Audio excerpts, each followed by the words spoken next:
प्रथम सामुएल अध्याय 20। अनंतर दाऊद रामास्थित नायतरू पलाई आसी जोनाथन आगरे कहिले, मु कौन कली? मोहर अपराध कौन? और तुम्भ पितांक छमुरे मोहर पाप कौन जे से मोर प्राण चाहुअछंती? तो से तांकु कहिला, एहा न हेउ, तुम्भे मरिब नाही। देख, मोहर पिता मोर कर्ण गोचर न करी बड़ कि सान कौनसी कर्म करंती नाही। तेबे मोहर पिता मोठारू ए कथा काहेकि गोपन करिवे? सेपरि नुहे।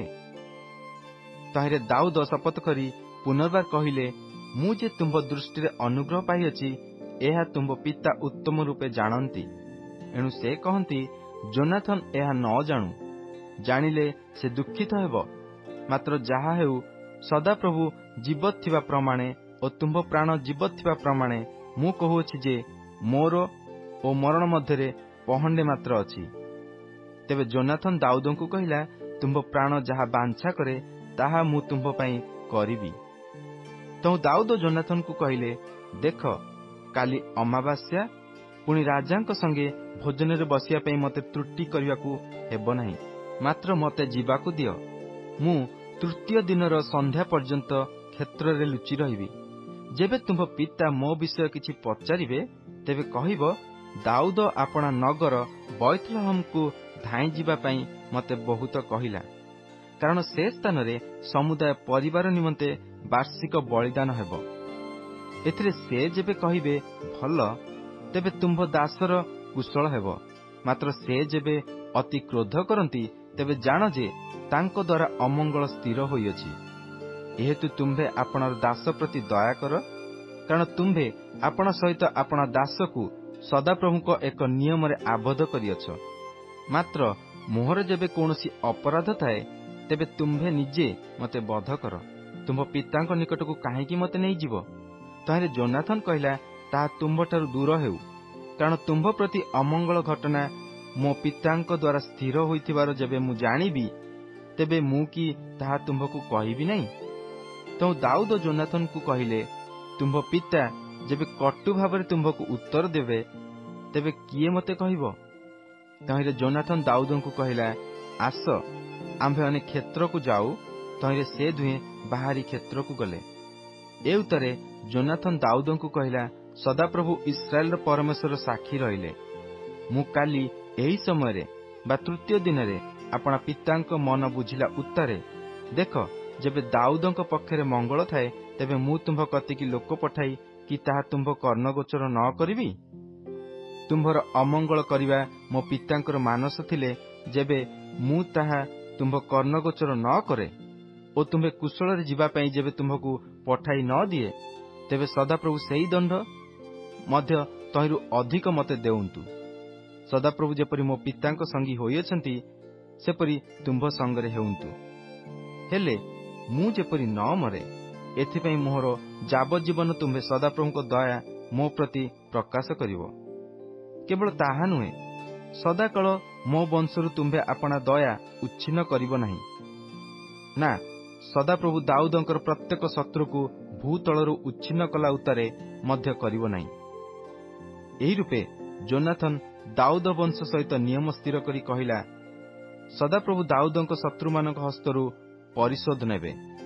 आउ जोनाथन दाऊदंकु स्नेह करिवारु पुनर्बार तांकु शपथ कराइला, कारण से तांकु आपणा प्राण समान स्नेह कला। पुणी जोनाथन तांकु कहिला, काली अमावास्या, आउ तुम्भ आसन शून्य हेले तुम्भे खोजा जीव। एणु तुम्भे 3 दिन रहिला उतारे शीघ्र जाई कार्य दिन रे जेउठारे आपणाकु लुचाई थिलो, सेही स्थान रे एसल नामक पत्थर पाखरे रहिबो। पुणी मु लक्ष्य करिबा छଳରେ तहिर पार्श्वकू 3 तीर मारिबी। आउ देख, मु एक बालक को पठाई कहबी, जाई तीर खोजो।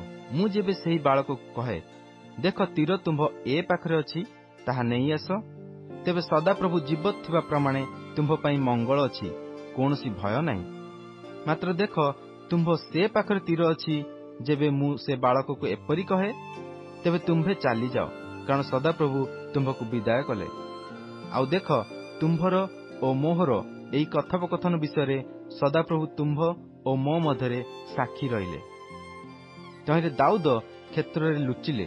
ପୁଣି ଅମାବାସ୍ୟା ଉପସ୍ଥିତ ହୁଅନ୍ତେ ରାଜା ଭୋଜନରେ ବସିଲେ, ଆଉ ରାଜା ଅନ୍ୟ ସମୟ ପରି କାନ୍ଥ ନିକଟସ୍ଥ ଆପଣା ଆସନରେ ବସିଲେ। ଏଥିରେ ଯୋନାଥନ ଠିଆ ହେଲା ଓ ଅବନର ସାଉଲଙ୍କ ପାଖରେ ବସିଲା। ମାତ୍ର ଦାଉଦଙ୍କର ସ୍ଥାନ ଶୂନ୍ୟ ଥିଲା। ତଥାପି ସେଇଦିନ ସାଉଲ କିଛି କହିଲେ ନାହିଁ, କାରଣ ସେ ବିଚାର କଲେ ତାହାକୁ କିଛି ଘଟିଅଛି। ସେ ସୂଚି ନାହିଁ, ସେ ଅବଶ୍ୟ ସୂଚି ନଥିବ।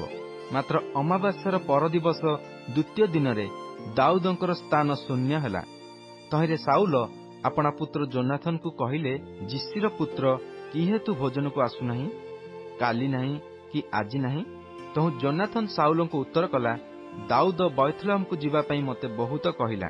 ଆଉ ସେ କହିଲା, ବିନୟ କରୁଅଛି, ମୋତେ ଯିବାକୁ ଦିଅ, କାରଣ ନଗରରେ ମୋର ପରିବାର ପାଇଁ ବଳିଦାନ ହେବାର ଅଛି ଓ ସେଠାରେ ଉପସ୍ଥିତ ହେବା ପାଇଁ ମୋର ଭାଇ ମୋତେ ଆଜ୍ଞା ଦେଇଅଛନ୍ତି। ଯେହେତୁ ମୁଁ ଯେବେ ତୁମ୍ଭ ଦୃଷ୍ଟିରେ ଅନୁଗ୍ରହ ପାଇଅଛି, ତେବେ ବିନୟ କରୁଅଛି, ମୋର ଭାଇମାନଙ୍କୁ ଦେଖିବା ପାଇଁ ମୋତେ ଛାଡ଼ିଦିଅ। ଏହି କାରଣରୁ ସେ ରାଜାଙ୍କ ମେଜକୁ ଆସିନାହିଁ। ଏଥିରେ ଯୋନାଥନ ପ୍ରତି ସାଉଲଙ୍କ କ୍ରୋଧ ପ୍ରଜ୍ୱଳିତ ହେଲା ଓ ସେ ତାହାକୁ କହିଲେ, ଆରେ ବିପଥଗାମିନୀ ଦ୍ରୋହିଣୀର ପୁତ୍ର, ତୁ ଯେ ଆପଣାର ଲଜ୍ଜା ଓ ଆପଣା ମାତାର ଆବରଣୀୟ ଲଜ୍ଜା ନିମନ୍ତେ ଯିସିର ପୁତ୍ରକୁ ମନୋନୀତ କରିଅଛୁ, ଏହା କ'ଣ ମୁଁ ଜାଣୁନାହିଁ? କାରଣ ସେହି ଯିସିର ପୁତ୍ର ଯେ ଯାଏ ଭୂତଳରେ ବଞ୍ଚିଥାଏ, ସେ ଯାଏ ତୁ କି ତୋ ରାଜ୍ୟ ସ୍ଥିର ହେବ ନାହିଁ। ଏଥିପାଇଁ ଏବେ ଲୋକ ପଠାଇ ତାକୁ ମୋ କତିକି ଅଣା, କାରଣ ସେ ନିଶ୍ଚୟ ମରିବ। ତହିଁରେ ଯୋନାଥନ ଆପଣା ପିତା ସାଉଲଙ୍କୁ ଉତ୍ତର କରି କହିଲା, ସେ କାହିଁକି ହତ ହେବେ? ସେ କ'ଣ କରିଅଛି? ତେଣୁ ସାଉଲ ତାହାକୁ ଆଘାତ କରିବା ପାଇଁ ତାହା ଉପରକୁ ଆପଣା ବର୍ଚ୍ଛା ଫୋପାଡ଼ିଲେ। ତଦ୍ୱାରା ଯୋନାଥନ ଜାଣିଲା ଯେ ଦାଉଦଙ୍କୁ ବଧ କରିବା ପାଇଁ ଆପଣା ପିତାଙ୍କ ଦ୍ୱାରା ସ୍ଥିରୀକୃତ ହୋଇଅଛି। ଯେହେତୁ ଯୋନାଥନ ପ୍ରଚଣ୍ଡ କ୍ରୋଧରେ ମେଜରୁ ଉଠିଲା ଓ ମାସର ଦ୍ୱିତୀୟ ଦିନରେ କିଛି ଭୋଜନ କଲା ନାହିଁ, କାରଣ ତାହାର ପିତା ଦାଉଦଙ୍କର ଅପକାର କରିବାରୁ ସେ ତାଙ୍କ ଲାଗି ଦୁଃଖିତ ହେଲା। ଏଉତରେ ପ୍ରାତଃକାଳରେ ଯୋନାଥନ ଦାଉଦଙ୍କ ସହିତ ନିରୂପିତ ସମୟରେ କ୍ଷେତ୍ରକୁ ବାହାରିଗଲା, ଆଉ ତାହା ସଙ୍ଗେ ଗୋଟିଏ ସାନ ବାଳକ ଥିଲା। ପୁଣି ସେ ଆପଣା ବାଳକକୁ କହିଲା, ମୁଁ ଯେଉଁ ତୀର ମାରିବି ତାହା ସବୁ ତୁ ଦୌଡ଼ି ଯାଇ ଖୋଜ। ଏଥିରେ ବାଳକ ଦୌଡ଼ନ୍ତେ ସେ ତାହା ଉପର ଦେଇ ଯିବାକୁ ତୀର ମାରିଲା। ଆଉ ଯୋନାଥନ ଯେଉଁ ସ୍ଥାନକୁ ତୀର ମାରିଥିଲା, ସେହି ସ୍ଥାନରେ ବାଳକ ଉପସ୍ଥିତ ହୁଅନ୍ତେ ଯୋନାଥନ ବାଳକକୁ ଡାକି କହିଲା, ତୀର ତ ସେ ପାଖରେ ଅଛି ପରା? ଆହୁରି ଯୋନାଥନ ବାଳକକୁ ଡାକି କହିଲା, ଚଞ୍ଚଳ ଦୌଡ଼, ରହନା। ତହିଁରେ ଯୋନାଥନର ବାଳକ ତୀର ସାଉଁଟି ଆପଣା ପ୍ରଭୁ ନିକଟକୁ ଆସିଲା। ମାତ୍ର ସେ ବାଳକ କିଛି ଜାଣିଲା ନାହିଁ, କେବଳ ଯୋନାଥନ ଓ ଦାଉଦ ସେ କଥା ଜାଣିଲେ। ଏଉତରେ ଯୋନାଥନ ଆପଣା ବାଳକ ହସ୍ତରେ ଆପଣା ଶସ୍ତ୍ରାଦି ଦେଇ ତାହାକୁ କହିଲା, ଯା, ଏସବୁ ନଗରକୁ ନେ। ପୁଣି ବାଳକ ଯିବା ମାତ୍ରେ ଦାଉଦ ଦକ୍ଷିଣ ଆଡ଼ର ଏକ ସ୍ଥାନରୁ ଉଠିଲେ ଓ ଭୂମିଷ୍ଠ ହୋଇ 3 ଥର ପ୍ରଣାମ କଲେ। ପୁଣି ସେମାନେ ପରସ୍ପର ଚୁମ୍ବନ କଲେ ଓ ଏକ ଆରେକ ସଙ୍ଗେ ରୋଦନ କଲେ। ମାତ୍ର ଦାଉଦ ବଳି ପଡ଼ିଲେ। ଏଥିରେ ଯୋନାଥନ ଦାଉଦଙ୍କୁ କହିଲା, କୁଶଳରେ ଯାଅ। ଆମ୍ଭେ ଦୁହେଁ ତ ସଦାପ୍ରଭୁ ନାମରେ ଶପଥ କରି କହିଅଛୁ, ସଦାପ୍ରଭୁ ସର୍ବଦା ମୋର ଓ ତୁମ୍ଭର, ପୁଣି ମୋହ ବଂଶର ଓ ତୁମ୍ଭ ବଂଶର ମଧ୍ୟବର୍ତ୍ତୀ ହେଉନ୍ତୁ। ତେଣୁ ସେ ଉଠି ପ୍ରସ୍ଥାନ କଲେ। ପୁଣି ଯୋନାଥନ ନଗରକୁ ଗଲା।